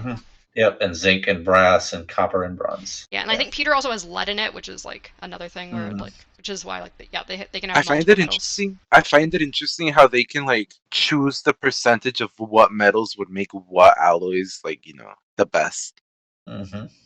Which is crazy to me because like that's so fucking hard to me. Well, yeah, because the thing is, like, apparently, like, they had these metals already, because, like, it's mentioned by them later in this chapter that Tarion had apparently told Vin that there was 40 aluminum alloys that they knew of that they could try. Yeah. And so it was all about, like, I'm assuming as an allomantic metallurgist, he kind of has a scientific idea of what sort of percentages would make something allomantically viable. Because, like, we don't get enough details on the science behind it to know if, like, say, like, maybe all of the alloys have, like, 95% base metal, 5% other metal or something. Like, we don't know. You think titanium alloys are a thing here? Don't know. I didn't put it on my list, but it was a thought. I just couldn't figure out, like, okay, go ahead. Sorry, go ahead. I was just going to say we should probably keep going. I know, I'm trying not to get on tangents. We keep getting on tangents this episode. Where was I? So Vin and Ellen then kiss and cuddle on their chair. He's in, and Ellen mentions that Vin is wearing a new perfume, but she says it's just dog smell, which Ellen is relieved about, saying it hadn't smelled good at all. Vin explains to Ellen that she is making Oriser use a dog body, and he finds the idea brilliant. Ellen mentions to Vin that she needs to keep bringing Oriser with her, even though Vin doesn't like it, as he worries about her being alone out there. He also says he knows Vin doesn't like Oriser because he ate Kelsier, but he's a loyal servant, and Kelsier had told him to eat him after he died. Yeah, you guys agree with Ellen that yes. really be She making better use of Oriser? She needs to stop with her little petty bullshit ass teenager fucking tantrum. You agree, Darkness? Repeat the question. Do you agree with Ellen that like she should be making better use of Oriser and stuff, and not like hating on him so much and avoiding? Oh yeah. He could be so useful, like just in general, and she's just like, yes, lapdog. So Ellen then speaks on the fact that he knows the others wish Kelsier was king instead of him. Finn tries to dispute it, but can't answer when he asks her if he'd still be king if Kelsier was alive. Finn then says that she loves Ellen, and he asks her why she didn't love Kelsier. She mentions Kelsier's age first, him being 38, but also says that he had a hardness to him. He was ruthless and sometimes reminded her of men that she had known when she was younger, even if he was much kinder most of the time. She says I found it funny when, like, because when he was reading it, they exclamation marked it pretty much of like ew almost, and Yeah. I felt like it was literally Brandon Sanderson going, guys, no, please stop. Yeah. Stop shipping them. Where was I? She says that Ellen is a truly good man, and when Ellen says good men don't become legends, she says good men don't have to. Ellen then tells Vin about how Kelsier saved him during that battle against the Inquisitors. Vin is shocked and wonders if it was by accident, but Ellen says it wasn't. Vin then mentions that Kelsier has started to change a bit at the end. Yep. You guys agree? Kelsier was changing, becoming a better man? I don't know about that. But... Do you agree that Kelsier was becoming a better man at the end of the last book? I mean, I guess he did save Ellen after all. So, so Ham then comes in, almost leaving when he sees Vin and Ellen cuddled up together, but Vin says to stay and tells them that Tarion had sent her another metal to try. Vin then thinks about how the Steel Ministry had kept aluminum, which can get rid of any metal reserves inside an Allomancer if burned, a secret. Vin is sure that aluminum must have an alloy, so she's been trying to find it for a while now. Vin then tries the aluminum alloy, insisting to Ellen that she needs to try it now, as if it's wrong and makes her sick, she'll get better before the army should attack. Thus, Vin burns the metal and does not get sick right away, as she had the last 4 times. However, the metal doesn't seem to do anything. Ham then mentions that he was here to ask Vin if she was up for sparring, which she agrees to, and it's then mentioned that Ellen should try sparring more, but he says he has Vin to protect him, and he doesn't need to. Vin says he might need to defend himself, as they can't always be there to help him, and he says he'll get to it one day. However, he will come watch them. So what do you think this metal is going to do? It didn't seem to do anything, like, noticeable right away, but there's obviously a lot of metals that don't. Let me go to the Ars Arcanum real quick. Funny. I don't think it's going to be in there. They don't. It's not. Yeah. But why? But just like how they didn't have some of the metals at the end of the first book that get revealed much later in the book. They don't have spoilers in the Ars Arcanum. Really? Oh, that's like... I have a question. So before, I'm trying not to derail too much, but before when we ended the last book, right? Mm-hmm. You confirmed to me that Electrum was a thing. Yeah. So. Okay. Did we confirm that Electrum is what they devoured that showed her the past or whatever of the Lord Ruler? I had believed so, but I looked at the Ars Arcanum afterwards, and it's not confirmed here, but I remember they instead say that it's an alloy of atium here, but I'm pretty sure Brandon rescinded that. He changed it after this book was published. There was a whole thing about it. I remember talking about with Jesus. Okay. I'm writing the powers, and I thought we said Electrum was the one that they ate. See, that I had been under the impression that it was, but I don't know. I had definitely thought that was the case, because I was pretty sure Jesus and I had conversations about how Electrum was that metal, but I looked at the Ars Arcanum, and now I am doubting myself. Okay. Gotcha. But we know Electrum. But we know Electrum is a metal, so I put that on my thing. So, because you did state it to us, whether it be that metal, it be a metal, whatever. Okay. Sorry, I didn't mean to derail. Yeah, I don't know. I thought that metal was Electrum, but apparently it's not, and I apologize for that mistake on my part. No worries, but I'm just gonna put it down here as that's because I'm pretty sure that's what we said, so I'm putting it down. Obviously, it seems as if it's wrong, but yeah, as I said, that had been my impression, but for anyone listening, okay. I do think I made a mistake there. Yeah, I just thought that is what that had been my impression like this whole time. Yeah. Well, I mean, because like I said before, Electrum was supposed to be like green and the shit. The thing they ate was silverish. So. Well, no, because when I look up pictures of Electrum, it's like silverish with like hints flex. of gold. Yeah, it that's green flex. I thought, but okay. Oh, it looked like gold flex when I was looking at it up. Maybe I'm looking at the wrong thing. 1 second. Oh, yeah, no. Okay, I am looking at the wrong thing. I don't know what I'm looking at. All right, no worries. Anyways, sorry. Like I said, didn't mean to derail. That's okay. I know. I think I made that mistake. Also, I thought it was. I have this funny thought. I didn't make any of these metals, but I was looking up alloys, right? Mm-hmm. Remember, very beginning of this book, Darkness made a offhanded comment that maybe wood could be a thing. At the start of the last book, he said obsidian could be. Yeah. Well, yeah. As I'm saying, and I'm pretty sure we made a comment way back then too about wood being like a possible thing. Like instead of metal, they could burn wood, and like different types of wood would give you different powers. But as I was looking up alloys, I forgot there is technically alloys that use wood as a base thing. It's not all metals. Yep. Well, to be fair, like carbon is wood based. Yeah. I thought that was pretty funny. So I didn't put none of the things I have on here are wood based alloys, but like I thought that was pretty neat and would be pretty funny to be a like thing to use. But sorry, like I said, didn't mean to. Yeah, no problem. I'm looking it up real quick. The ones that are here are called Cerebend, Bend alloy, and Puta alloy. Yeah, they're all wood based metals. Really cool. I see. Oh yeah, so we'd finished that chapter. Okay. Our final chapter, chapter 6. Yay! Our epigraph for this chapter is, I write this record now, pounding it into a metal slab because I am afraid. Afraid for myself, yes. I admit to being human. If Alendi does return from the Well of Ascension, I am certain that my death will be one of his first objectives. He is not an evil man, but he is a ruthless one. That is, I think, a product of what he has been through. So why do you think he is specifically using metal to write these words? Going back to the first epigraph, why can only words written in metal be trusted? It's in steel. No, it says set in metal cannot be trusted. Yeah. I write these words in steel, for anything not set in metal cannot be trusted. Yeah. Yep, it's in steel. Yeah, well, I mean, it's written in steel, but he says metal in general. Yeah, for anything not set in metal cannot be trusted. Yes, but do we know what steel does with just out of curiosity, because I don't remember with what it does with wait. Yes, steel is speed.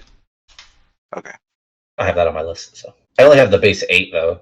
Like I haven't set up a thing for what all the other ones that I think are. I'm just wondering because to be fair, these are Terracemen. So.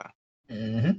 Yeah, Quan is a Terraceman. We don't know. Oh, actually, I think we do know that he does have ferrochemy because he says even without his copper mines, he has an amazing memory. Yeah, he's a ferrochemist. Okay. Actually, I think that was from a later epigraph that I accidentally just spoiled. This is why I don't write ahead. Mm-hmm. Well, to be fair, I figured he would be. Yeah, like we pretty much just came up with a conclusion that like he's probably a ferrochemist. Yeah. This is why I don't write ahead, though. I have a hard time of remembering what has actually been talked about. Which is why I only did the epigraphs ahead of time. But yeah, so in this chapter we have Elend's point of view for the chapter as he watches Vin and Ham get ready to spar. Ham tells Vin to only use pewter and she agrees. Elend also notes Vin beats the shit out of him. Elend also notes that some of the guards linger to watch as they enjoy the distraction of watching Ham and Vin spar. As the spar begins, Club comes up to Elend and says he's putting money on Vin.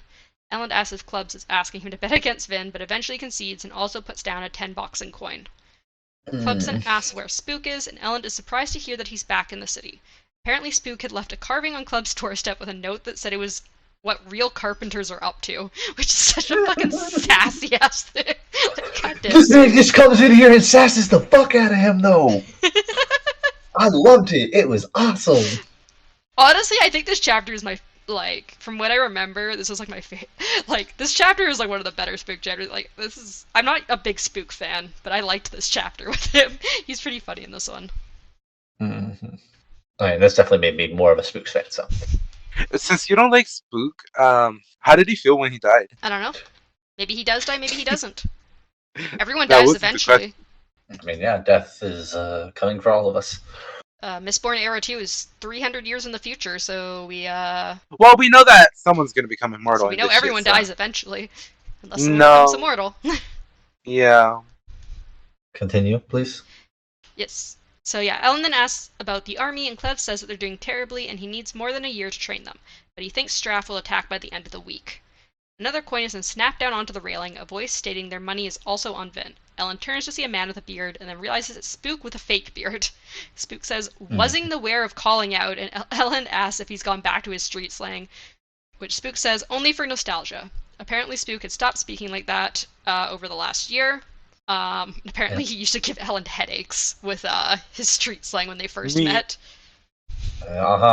Darkness too, but I liked it. I wish it was a fucking thing still. Uh, Okay, so theory, because he changed up and all that shit. I have a theory that somewhere down the line, just because I want Spooks to fucking live through the whole book, that somewhere down the line, whatever what was it called, Eastern Street Slang, is gonna come in handy and be needed.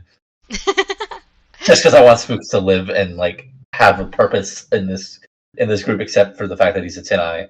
They're only 10-eye in the group, but I think they're showing major character development for Spook so he can die. 100%. I hope not. So Spook is apparently now over 6 feet tall and 16 years old. Apparently he had gotten back a couple of days ago, but he had wanted a few days break, so he hadn't come to see any of them. And also he had wanted to be here when Straff attacks instead of being sent off again. Ellen then asks Spook what is happening in the West, and Spook mentions that it seems like someone is purposely spreading rumors of the ATM being in Luthadel again, even though they've been trying to spread rumors that it was elsewhere since they hadn't been able to find it in Luthadel. Ellen then asks if Spook knows where Breeze is, but Spook just shrugs. So where do you think Breeze is? Offhanded, just because it would be really funny. He's over there with Ellen's father. Oh, damn. He's changed sides? I said offhanded. I hope not, but offhanded. Maybe he's off doing political affairs with other kingdoms and shit. Other cities. But I just wanted to mention that like that 6 foot like height shocked the fuck out of me. Spook fucking grew. Yeah, no, especially at 16. I was like, that's because you're short. I was like 5'4" at 16, bro. Yeah, see, short. Spook had his growth spurt. That's scary. That's not Spook. That's fucking Terrifier or some shit. So Vin and Ham, their spar begins to get a bit more serious as Clubs had said it would end up. Somehow, with just Pewter, Vin was able to jump up high enough to avoid one of Ham's attacks. She then hits Ham in the back of the legs, knocking him down, and lands on his chest. She lightly knocks Ham on the forehead and states she wins. Vin then scurries off to get Ham something to drink, and Ham joins Ellen, Clubs, and Spook by the railing. Ellen asks how Vin can jump so high with just Pewter, and Ham says it's likely because of how light she is. Unlike with Ferrochemy, your muscles don't grow when you use Pewter, so you get a ton of power, but not all the weight. What did you think about that? I thought it was interesting. Honestly, I was like, okay, like how the fuck did she jump that high? But you know. Yeah, it definitely. I mean, I didn't think she cheated. But yeah, so she basically has like. Yeah, so basically she has like all the strength in like her muscles of like a giant bodybuilder, but she's still like a tiny girl, so she just goes fucking springing. She's like a fucking bunny rabbit. Yeah. Oh, that's pretty cool. So Vin then returns with juice for Ham, Clubs, and Ellen. Spook asks what about him, and Vin says he looks silly in a beard. She then pulls a tin mug over and hands it to Spook. Spook then asks for money. She uses her powers to move a tin mug, which I thought was awesome. Yeah, she just pulls it from across the room. Spook then asks for money for the bet, which Ellen says he didn't agree to, but pays Spook anyways. Vin notes he bet against her, and Ellen says Clubs bullied him into it. Vin then comes around to stand next to Ellen, and he puts his arm around her, noting a hint of envy in Spook's eyes. Ellen apparently knows of Spook's crush on Vin, and notes that he can't blame him for liking Vin. Spook says, who could? Spook says I mean, he needs to find. like her, but whatever. Spook says he needs to find himself a woman, and says the beard is only disguised when Vin notes the beard won't help him. Do you think Spook's gonna find himself a woman? No. He's gonna die a virgin. Damn. I Poor don't know Spook. about dying a virgin, but I don't think he's gonna find a woman, like as in like somebody in a relationship. He's gonna find a man. Okay, sure. I don't think he's gonna be in a relationship, is what I'm saying. Reen will come back to life and him and Spook will hook up. Oh, God. Oh my god. No. Okay. Lord Ruler comes back and he hooks up with Lord Oh Ruler. god. That's an age difference. Jesus Christ. So Vin then comes around to stand next to Ellen. Oh, I fucking read that part already. The group jokes a little that Vin would kill anyone else Ellen had dated, and he jokes that it only happened once and it was because Sham was trying to assassinate him. It's also brought up what Vin would do if Ellen ever leaves her. And Ellen knows Vin is worried about that sort of stuff, so he changes the topic. She kind of like snuggles in closer to him and like stiffens up. She's like, No. You see what I pictured right here is her grabbing his waist and pulling him in, you know? she's like, he is mine. Yeah, like this right here is mine. Where the fuck do you think Mine. you're going? You're going nowhere. Ellen then suggests going to eat, and Vin agrees. Spook's making me say Spooks now. It's Spook. Spook also wants to go, but Clubs makes him stay behind. Later that night, they meet up with Oriser again, this time in his wolfhound body. He'd been able to make vocal cords so that he could speak when needed. So you guys... I was talking about when I said, like, could he not have just taken all the bodies and, like, fucking, Frankenstein that motherfucker? I know, right? But yeah, you guys found it interesting that he could make his wolfhound talk? I like it. Mainly so he can fucking tell Vin the fuck off. You think it works on insects? Do insects have bones? They have an No. exoskeleton, but It's not bones, though. It's cartilage. Yeah. Mhm. I think it might be too small, too. Like, I don't know if there's, like, a minimum size he has That's to what be I was limited wondering. to. That's the only reason I was wondering. How big is this dog, by the way? Oh, he's... I think I looked up wolf? wolfhounds before, and they're fucking gigantic. Mm-hmm. Yeah. You, like, look up a wolfhound, they're, like, gigantic dogs. Can I look at Yeah, go ahead, look up a wolfhound. Hopefully you won't find the You can look Mistborn up a wolfhound. wolfhound. You can't look up wolfhound and, like, Mistborn or something together. But or, like, sometimes it comes up, okay? Like, alright. I'm going to be honest here. When I was looking up alloys, right? Just the word alloy, to figure out a list of alloys, one of the things was the fucking, like, wiki, which I did not click on, because I don't need to. But I wanted to find a list of alloys so I could figure out which ones I wanted to include. But it does, just saying alloy, also does a Mistborn alloys. All I'm seeing is Irish wolfhounds. Ooh. Yeah, look how big that fucking dog is. Jesus Christ. Oh, it is an Irish wolfhound. Okay. Yeah, pretty much. It is fucking huge. They're fucking big. Mm-hmm. Big old doggies. It's just small, too. So. Yeah, she's also... Vin is definitely small. But...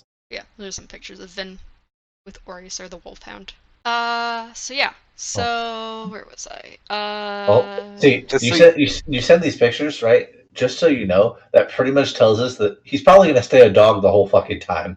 That's not guaranteed of that. I said kind of.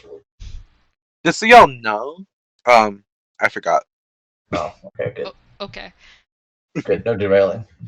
So Vin then asks if this is why it took so long to change bodies, and he says no, it was because of the fur, and apologizes for not mentioning it before.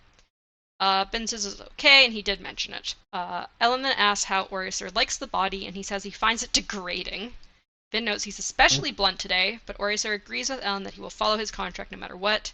Ellen gives Vin a look, and she reluctantly tells Oriser that they will be spending more time together. Vin then tells Oriser that she wants to see if he can keep up with his new body. And that was the end of that chapter. So, overview questions. Go. I said go. What do you think is going to happen when Straff Venture attacks?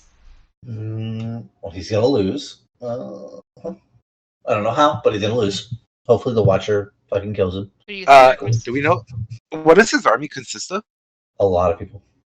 Yeah, we don't know 100%, I don't think. Like 25,000 or something like that, I thought. But yeah, so what do you think also will happen with Finn and Oriser's relationship? You guys have kind of said that you think Oriser is going to turn on her at some point. Wait, what? I did, yeah. Wait, who? Or the Kandra, Oriser? Oh, Vin and... Oh, yeah, I definitely think that motherfucking thing's gonna fucking... Eraser! Yeah, Eraser? Yeah. Oh my gosh. Also, my final question is, do you think Straff Venture is going to be the main antagonist for this book, or is there going to be something else? No. He's gonna die, and it's not even gonna last long, bro. Honestly, I think, like I said, I feel like it's gonna be like a they're all going to be like preparing for him to come through the walls, and like they're all going to get slaughtered by something else. And either they won't know what it is, or they'll see it and be just as fucking terrified of it. Watch So. it be the mist. I think the Mist is gonna be the that main would be antagonist. cool. No, the mist like Protects wipes them. out that army. Oh, Or yeah, maybe what do you think the main antagonist is gonna be then of this book? You. a demonic fucking evil god. But I'm on this fucking god kick right now, so because he just seems like a fucking neutral god. I don't know, yeah, whatever. I think the deepness is. You think You the think the deepness is deepness what? is Oh, the is Yeah, that like the antagonist? main villain? I think the Yeah. deepness is the main villain in the third book. Hmm.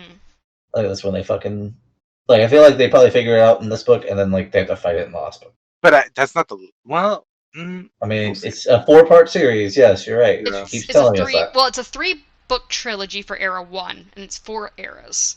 Oh, so 3-part. It's a 3-book trilogy for Era 1. Yes. Yeah, and we still have 4, 5, Oh. 3 other fucking eras, Never bro. mind. There's Okay. the I second got era it. just got finished this year, or technically end of last year. Sorry, the last book came out November of Gotcha. 2022. So there's 2 more eras that we need to. Yeah, there's 2 eras that haven't been written yet, and I believe Mistborn Era 4 is going to be the final climax of the Cosmere.